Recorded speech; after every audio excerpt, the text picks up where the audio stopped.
Mga best, dito ay gumawa ako ng cheese stick. Ayan.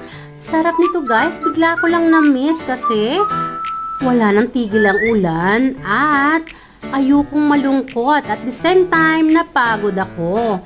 Ka-answer ng mga comments sa reels at sa aking shorts sa aking YouTube channel. So kaya naman, dahil napagod na ang mga mata ko, ay nag-rest muna ako. After ngang maligo ay gumawa ako ng merienda na to guys. Ang sarap nito. At alam nyo ba, simple lang pong gawin nito. Comment down below for the procedures and ingredients or gagawa natin ng film by follow. So comment down below, mas maraming comment. So siguro yun ang pipiliin natin. And then, ang sarap din ng dip. Ayan.